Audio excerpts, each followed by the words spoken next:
लेकिन पीयूष गोयल का आप बचाव करते जा रहे हैं। मैं बचाव कर रहा हूँ उसके पीछे कारण देखो, मैं बचाव कर रहा हूँ तो मुझे कोई डर नहीं है। फिर क्यों? मैं सेल्फ मेड, मेरी बात सुनिए ना, मैं सेल्फ मेड हूँ, मुझे बचाव करने का कोई आवश्यकता भी नहीं है। और जैसा आपने कहा कि डरते हो, मैं बिल्कुल डरता नहीं हूँ, लेकिन मुझे अपने कर्तव्य का पालन भी करना चाहिए। क्योंकि लोग डरते हैं आप जैसे नेता, जब उनसे अभी मैं तो यही आपको आरोप लगाऊंगा कि आप भी डरते हैं उनसे। कौन बोलेगा? आप भी डरते हैं उनसे। कौन बोलेगा? तो फिर मैं भी ऐसा कहूंगा कि आज आप अशोक जैन की सुपारी लेकर मेरे पास आए हो, मेरी आवाज़ को दबाने का आप प्रयास कर रहे हो, लेकिन मैं आपको बताता हूँ, मैं आवाज़ बिल्कुल डरूंगा नहीं। ऐसे अशोक जैन जैसे व्यक्ति को मैंने 35 साल में बहुत सारे देखे। एक माइका लाल बोरीली में, एक माइका लाल काम करने के पहले या तो काम करने के बाद में गोपाल भाई ने कुछ पैसे मांगे। एक माइका लाल के बता दो, एक माइका लाल बोरीली में।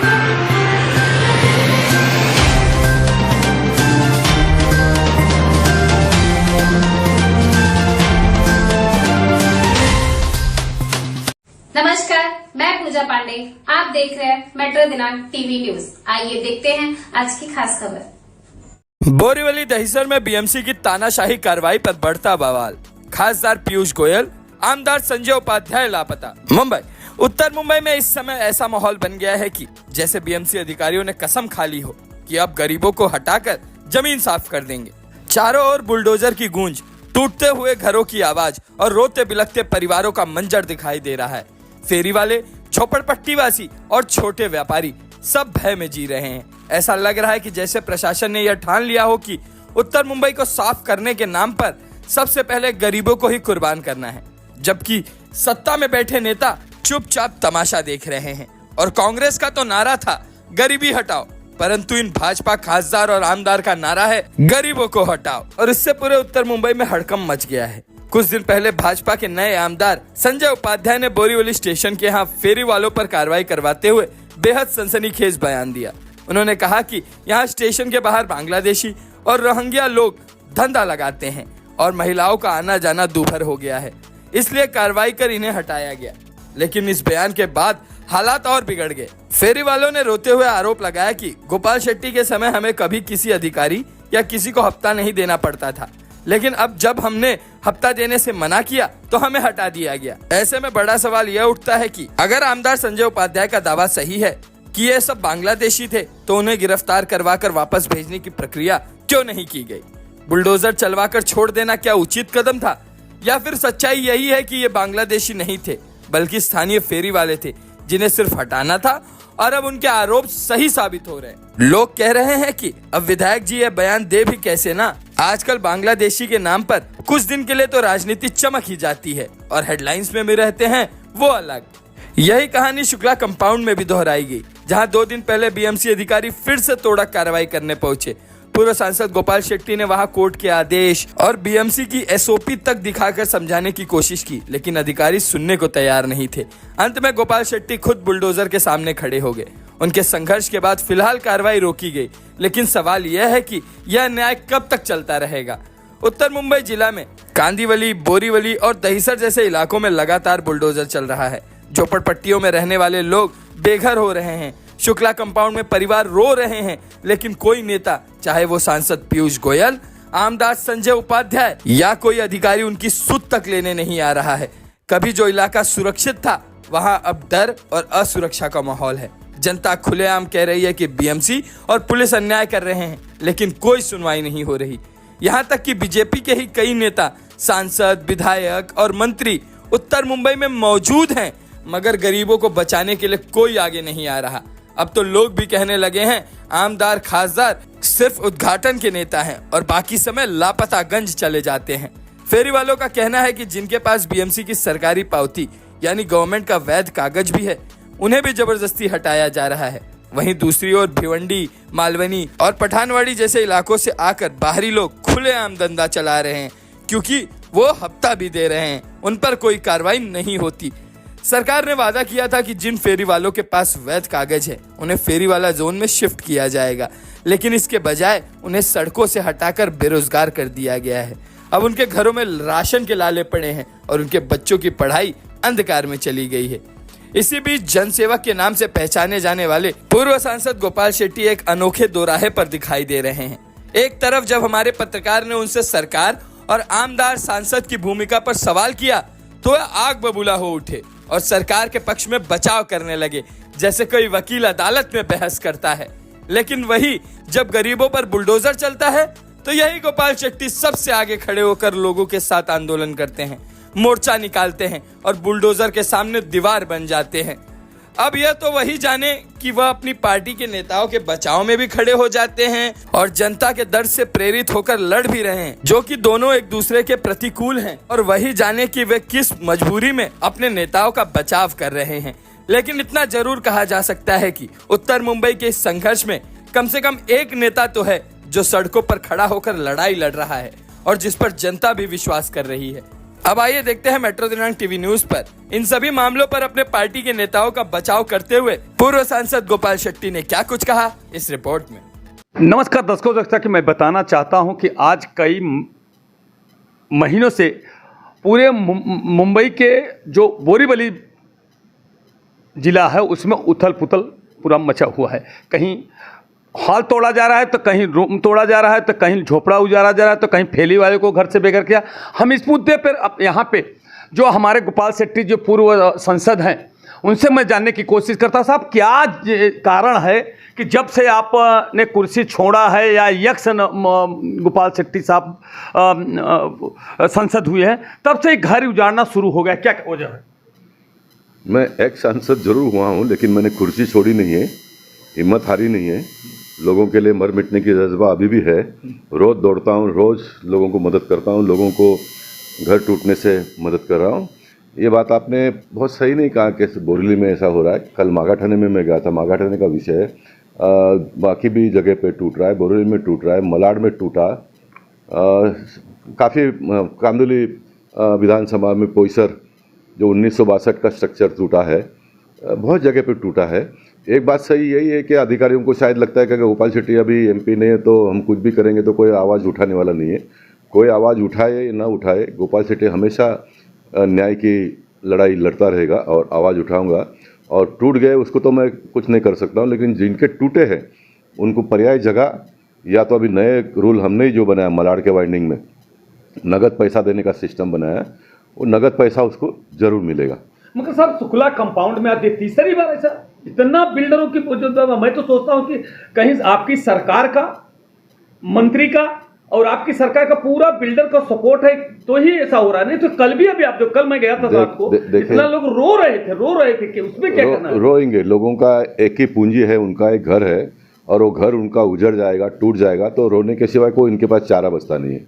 ओके, मुद्दा नंबर 1, आप इसको आपके टीवी में से कट दो कि इसको सरकार की जवाबदारी है करके। सरकार की कोई इसमें ए या बी को सपोर्ट नहीं है। ऑन द कॉन्ट्ररी, जो घर में रहने वाले लोगों को सपोर्ट है, उनको सपोर्ट पूरी तरह से होना चाहिए। इसलिए कायदे में जो भी बदलाव करने थे वो किए। हाँ, मैं इस बात से आपकी 100% सहमत हूँ कि नीचे भी एक सरकार होती है, वार्ड में एक सरकार होती है, विधानसभा में एक सरकार होती है, लोकसभा में एक सरकार होती है। ये सरकार के लोग मदद नहीं करते हैं, इसलिए ये सारा होता है। ये आप कहते हो तो मैं उसमें सहमत हूँ, और मैं आपको ये भी बताना चाहता हूँ, ये रिकॉर्ड पर है, ये सारी जनता जानती है। मेरे कार्यकाल में अगर एक भी कहीं झोपड़ा टूटता था, लीगल झोपड़ा, इलीगल तो हम भी तुड़वाते थे, रोड के ऊपर कोई आना नहीं चाहिए, प्लेग्राउंड जो बच्चों को खेल कूद के लिए होता है उसमें किसी ने बनाना नहीं चाहिए, किसी गरीब आदमी का जब ज़मीन कब्जा करके तीसरी शक्तिवान आदमी ने घर नहीं बनाना चाहिए। ये सारे विषयों के ऊपर मैं लड़ता था। लेकिन किसी की खुद की अपनी ज़मीन है और वो अपने ज़मीन पे घर बनाता है या व्यवसाय करके 2 पैसा कमाता है, तो उसमें मुझे कल ना दिक्कत थी, ना आज है दिक्कत, ना कल है। मैं लड़ता रहूँगा उनके खिलाफ। सरकार का नियम नहीं होगा इस प्रकार के लोगों को मदद करने का, तो भी डॉक्टर बाबा साहेब अम्बेडकर जी की घटना और लोकशाही ने जो ताकत दी है उसके आधार पर मैं लड़ता रहूँगा। मगर सर, जिस तरह से आप भारतीय जनता पार्टी का हमेशा बचाव करते जा रहे हैं, मैं तो मानने को तैयार नहीं हूं, क्योंकि इस लोकसभा में सांसद है बीजेपी के, आमदार भी हैं और मंत्री भी प्रवीण दरेकर हुए। तो बताइए इस लोकसभा में स्थिति सबसे ज्यादा नाजुक क्यों है? देखिए, सांसद जी जो है वो केंद्रीय मंत्री है और एक बहुत बड़े मंत्री है, उनको पूरे विदेश में भी जाना पड़ता है।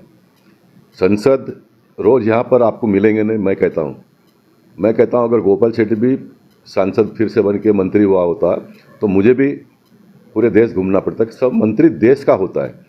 और आपकी जानकारी के लिए मैं बताऊं, मंत्री को तो बात छोड़ दिए, सिर्फ सांसद को भी दिल्ली में घर दिया है रहने के लिए, क्योंकि सांसद चलता है तब उसने दिल्ली में रहना चाहिए। सांसद जब नहीं चलता है तभी हफ्ते में 2-3 मीटिंग होते हैं। 3 मीटिंग तो गवर्नमेंट के होते हैं, फिर आप अपना कोई काम, कोई मंत्रालय में जाना हो तो 3-4 दिन निकल जाते हैं। इसलिए एक 5 दिन का प्रोग्राम बनाकर सैटरडे संडे आप अपने मतदार संघ में आए, इस प्रकार की एक रचना, इस प्रकार की एक व्यवस्था बनी है। लेकिन उसमें भी मेरे जैसा सांसद शुक्रवार को पार्लियामेंट ख़त्म होते ही शनिवार को मुंबई आकर 1-2 कार्यक्रम करके घर पे जाता था। मेरा एक स्वभाव बना था, मेरा एक सिस्टम बना था, मेरा जो एक नेटवर्क हो, नगर सेवक से लेकर लोगों का एक जुड़ाव, लोगों का एक प्रेम, मुझे किसी को ना कहना ही सकता था। मैं सभी के कार्यक्रमों में जाता था। इसलिए जो आपसे, मेरे से जो जनता ने अपेक्षा की है वो आप पीयूष गोयल जी से नहीं कर सकते हो। जो पीयूष गोयल जी, सुनिए, जो पीयूष गोयल जी आज कर रहे हैं, आने वाले दिनों में करेंगे, वो मुझसे नहीं होता था, क्योंकि उनका एक बड़ा नेटवर्क है जो मैं नहीं कर पाता। मैं इस बात से सहमत हूँ कि पीयूष गोयल जी मैं जितना लोगों को मिल रहा था उतना मिल नहीं पा रहे। लेकिन आपको ये भी मैं बात बताता हूँ कि मैं जो बड़े बड़े प्रकल्प करना चाहता था, जो मैं कर नहीं सका, वो सारे या तो उससे बड़े बड़े प्रकल्प आने वाले दिनों में उत्तर मुंबई में आपको आता हुआ दिखाई देगा। इसलिए लोगों ने थोड़ा अपना ये मन भी बनाना चाहिए। और मैं ये भी कहूँगा कि राम नाईक जी जब सांसद थे तो वो अकेले सांसद थे, विधायक बहुत कम थे। आज उत्तर मुंबई में बहुत सारे विधायक हैं, बहुत सारे नगर सेवक हैं। और मुझे लगता है कि पीयूष गोयल जी को इन सारे कामों को इन सारे लोगों के ऊपर ही डालना चाहिए। वो सैटरडे संडे आकर सबसे रिपोर्ट भी ले लेते हैं तो एक बहुत बड़ा काम हो जाएगा। लेकिन पीयूष गोयल का आप बचाव करते जा रहे हैं। मैं बचाव कर रहा हूँ, उसके पीछे कारण देखो, मैं बचाव कर रहा हूँ तो मुझे कोई डर नहीं है। फिर क्यों? मैं सेल्फ मेड, मेरी बात सुनिए ना, मैं सेल्फ मेड हूँ, मुझे बचाव करने का कोई आवश्यकता भी नहीं है। और जैसा आपने कहा कि डरते हो, मैं बिल्कुल डरता नहीं हूँ। लेकिन मुझे अपने कर्तव्य का पालन भी करना चाहिए, क्योंकि मैं इतना लंबा इस सिस्टम में रहा है। गवर्नमेंट क्या है मैं आपको मालूम है। मैं आपको बताता हूँ, जब मैं पार्लियामेंट में था, हमारे कपिल पाटिल मंत्री थे, 5 दिन तो उनको पार्लियामेंट में रहना ही है। लेकिन मोदी जी उनको कभी कभी सैटरडे संडे भी दूसरे जगह पे भेजते थे, वो जाना पड़ता था, तो खुद के मतदार संघ में आते ही नहीं थे। मगर अपने लोकसभा क्षेत्र में जब पीयूष गोयल जी आते होंगे, या महीने में तो देखता नहीं, भी शायद कोई कार्यक्रम में आते होंगे, कुछ त्योहार पे आते होंगे, मैं तो देखता नहीं मैं, क्योंकि मगर मैं आते होंगे तो उसकी रिपोर्ट अगर विधायक से या संसद या जो आप बार आप मुद्दा उठा रहे हैं, बार लड़ा, पर अभी दरेकर के मुद्दे को लेकर के मैंने बोला तो बोले नहीं मंत्री हुए, मगर मुझे विश्वास नहीं है कि मेरा काम करेंगे। अगर करते थे आज मेरे आंख से आंसू क्यों टपकते? हमको तो केवल गोपाल शेट्टी पे भरोसा है। इस तरह से लोग बोल रहे हैं। मगर आप गोपाल शेट्टी पे भी भरोसा करिए, गोपाल शेट्टी के दायरे में आता होगा काम मैं करूंगा। आप पीयूष गोयल जी से भी संपर्क में रहिए, उनका दायरे का काम वही करेंगे। देखा, गोपाल शेट्टी कितना भी करना चाहे तो मेरे लिमिट के बाहर तो मैं नहीं जा पाऊंगा ना। जो गवर्नमेंट के रूल्स के हिसाब से जो लाभ पहुंचाना है लोगों को, वो तो पीयूष गोयल जी पहुंचाएंगे। मगर केंद्र में है वो, तो चाहे तो अगर बैठे ये मुद्दे को हमेशा के लिए खत्म कर सकते हैं। मगर पीयूष से साफ जाहिर होता कि कहीं ना कहीं बिल्डाट गांठ है और उसमें आप बचाने का काम कर रहे हैं। बिल्कुल ये बात आप बताओ, इस तरह की बातें मत करिए।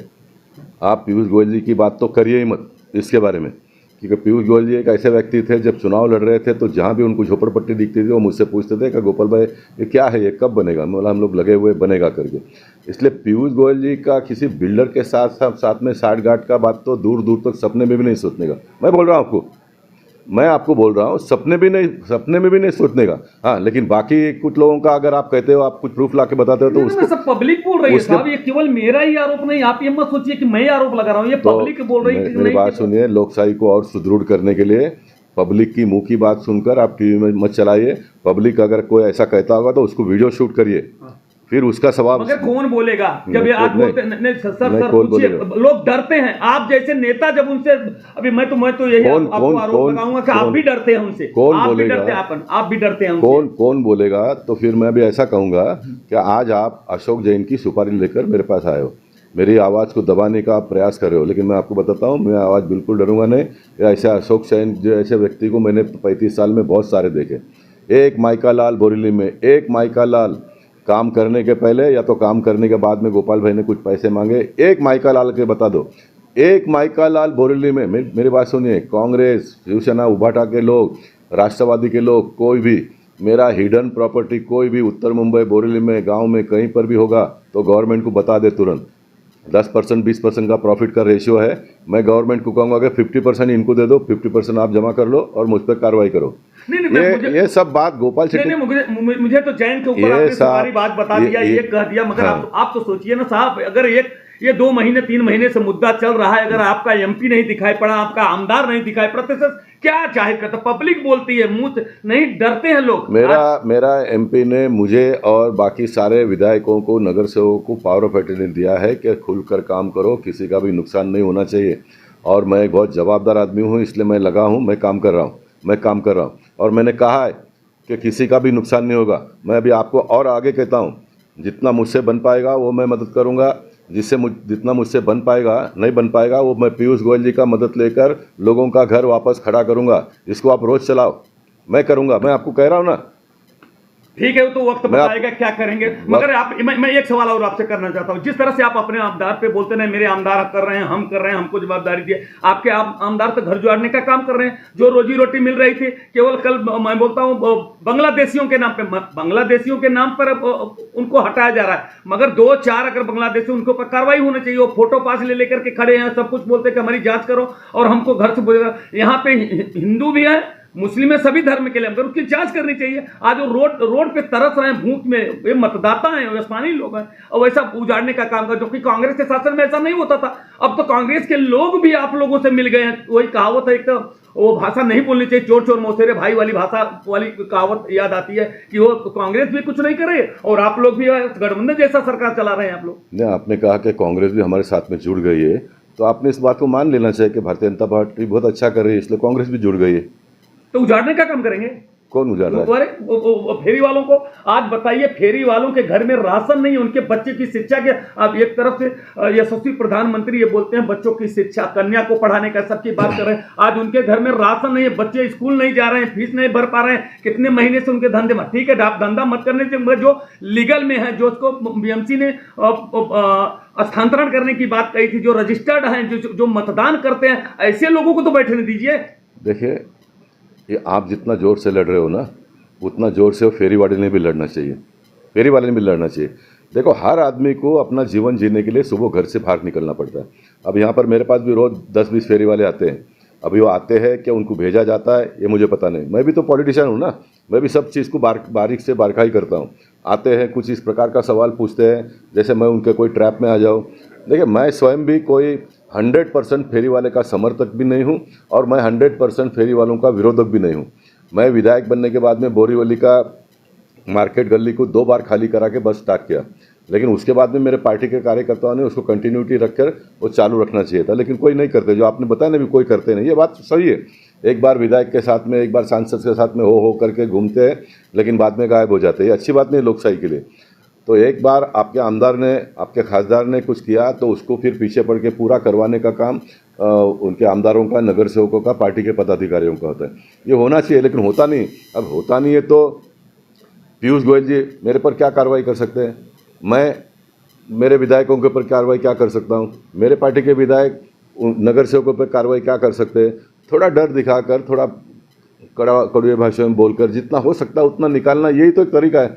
आज अपने घर में माँ बाप भी बच्चों को आवश्यकता से ज़्यादा बोलते नहीं है, बोलते हैं तो बच्चे सुनते नहीं। ये परिस्थितियाँ निर्माण हुई है, ये लाइफ है, जीवन शैली बनी है। अब उसमें से ही आपको आगे जाना है। इसलिए मैंने कहा, पर आप मत बैठिए, आप गंदगी मत करिए। जो ये बांग्लादेश का मुद्दा है, बिल्कुल बांग्लादेश का मुद्दा तो होना ही नहीं चाहिए, लेकिन बांग्लादेशियों को पकड़ने का काम तो पुलिस का है। अभी वो आकर बैठेगा वहाँ पर, ना तो उसका चेक करने का काम गोपाल शेट्टी को है, ना संजय उपाध्याय जी को है, ना कोई नगर सेवकों को है कि तुम कहाँ के हो। वो देखने का काम तो पुलिस का है, वो पुलिस ने करना चाहिए, ये पुलिस ने करना चाहिए। लेकिन उसके बावजूद भी मैं कहता हूँ कि एक मुद्दा है बांग्लादेश का, वो बांग्लादेश के मुद्दे को कैसा टैकल करना, उसके बारे में भी सब लोगों ने मिलकर बात करना चाहिए। पुलिस ने सख्ती बरतनी चाहिए। अमेरिका जैसा विकसित देश जहाँ सभी प्रकार की सुविधाएँ हैं, वहाँ भी हिंदुस्तान तो नहीं तो पूरे देश, दुनिया के लोग इलीगली जाते हैं। अभी देखा आपने कि हमारे देश के कितने लोगों को पकड़कर प्लेन में बिठाकर उन्होंने किया है। तो ये एक ह्यूमन प्रॉब्लम है, और ये ह्यूमन प्रॉब्लम को सॉल्व करने का एक ही तरीका है कि उनके हाथ में काम दो, उनके हाथ में रोज़गार दो। उनका रोज़गार छीनकर आप ये प्रॉब्लम सॉल्व नहीं कर पाओगे। आप उनका रोजगार छीनोगे तो फिर खून खराबा ही होना है।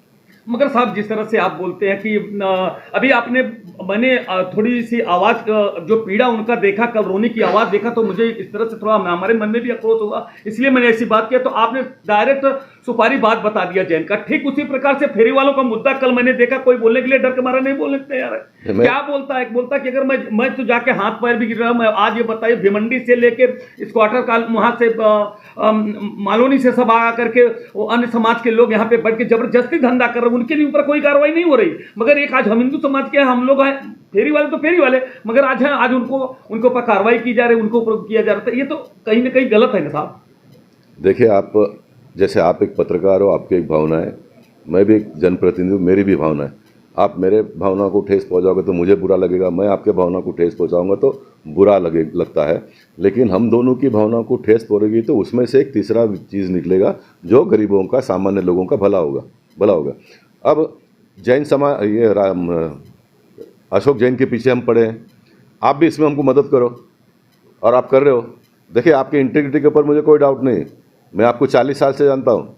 केतकीपाड़ा का आंदोलन में जब राम नाईक जी के साथ में झोपड़े टूट रहे थे हाईवे पे, जब मैं डेप्यूटी मेयर था, तो रात को जब मैं आया था तो सारे लोगों के साथ में आप थे। हाँ। लाठियां खाई थी आप जी साहब। विजय सिंह हमारा, जिसका उंगलियां टूट गई, हाँ। वो आज नाला सुपारा शिफ्ट हो गया, कोई खड़ा नहीं रहा उसके पीछे। ये सारी बातें मेरे जहन में है और इसलिए तो मैं आज काम कर रहा हूँ।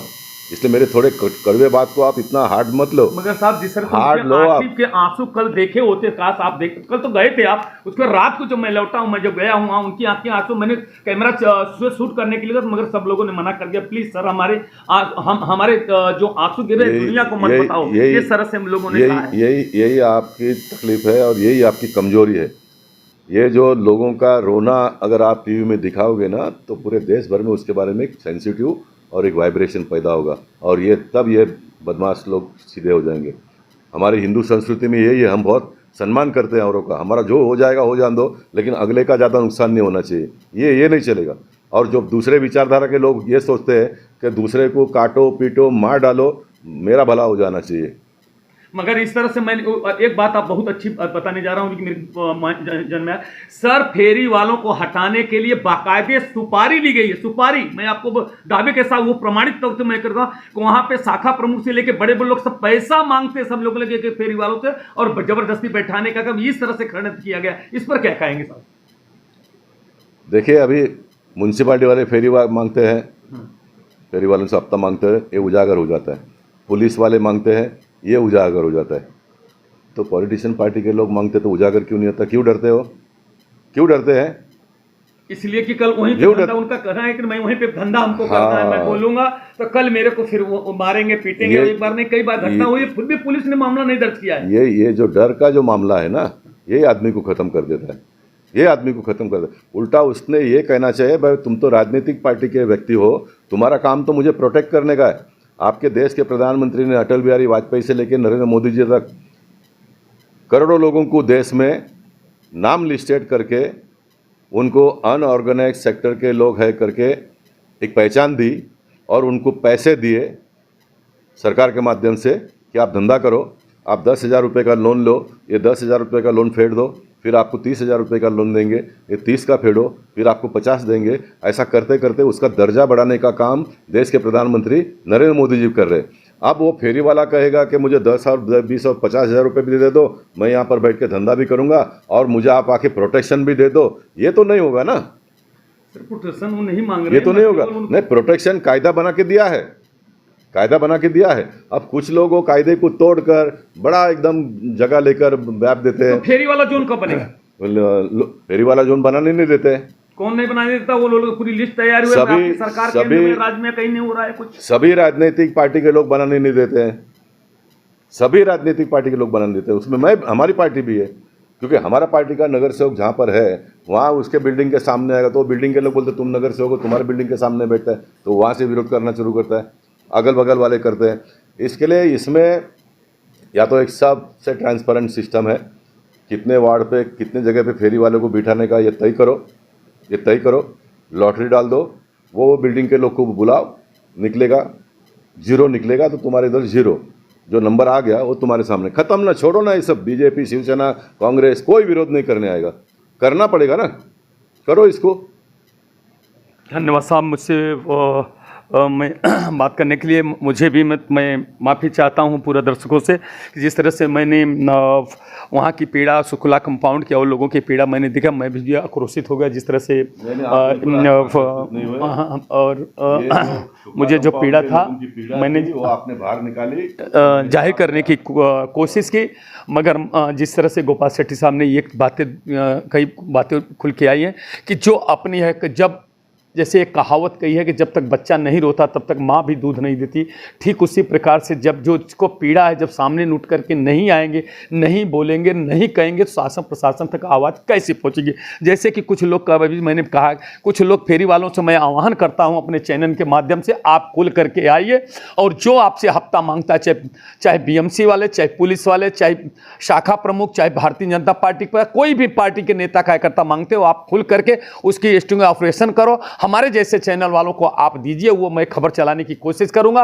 और मैं पूरा ये मैं आपको विश्वास दिलाता हूं कि अगर आप लोग एक बार खड़े हो करके अपना दर्द सुनाने के लिए अगर आप खड़े हो जाओ, लड़ने के लिए हो जाओगे, तो मैं जानता हूं कि मुझे पूरा विश्वास है कि गोपाल शेट्टी जैसे नेता आपके समर्थन में उतर जाएंगे। आपको जरूर आपको धंधा का मौका मिलेगा, आपकी रोजी रोटी जो छीनी जा रही है। जिस तरह से गंभीर आरोप यहाँ के आमदार आपके ऊपर लगाए हैं कि वो मुझे धंधा नहीं कर रहे हैं और केवल मात्र रोहणिया बांग्लादेशी के नाम पर मुझे भगाने का काम कर रहे हैं, ये कहीं ना कहीं तकलीफदायक है और गलत है। मैं कोशिश करूंगा इस पर, मैंने उपाध्याय साहब से मिलकर के भी बात करूंगा कि इस पर गंभीरता से विचार करना चाहिए। रोहिंग्या और बांग्लादेशी अगर यहाँ पर बैठ कर धंधा करते होंगे तो उनको तो निकालना ही चाहिए, ये बिल्कुल नहीं चलेगा। यहाँ के लोग, जो भी लोग बैठते हैं वो भी ढंग से बैठे, ट्रैफिक का जाम नहीं करे, तो उसमें मैं सपोर्ट करूंगा। लेकिन रोहिंग्या और बांग्लादेशी जैसे लोग अगर आकर धंधा करेंगे तो ये बिल्कुल नहीं चलेगा। मगर साहब वो भी कहते हैं कि आप हम भी समर्थन में है कि रोहिंग्या बांग्लादेशी यहाँ कोई नहीं होना चाहिए, मगर जांच कीजिए ना। हमने अपना कागज इतने 40-40 वर्ष से कागज वो लोग रखे हैं, उनका वो देखिए ना। कागज रखे, जो गवर्नमेंट के दस्तावेज है वो सब अपने साथ में रखे। अगर वो रोहिंग्या नहीं है तो उनको तुरंत वहीं बोलो हमको पकड़ के लेके चलो पुलिस में, एक बार हो जाएगा ना, चेक कर लो।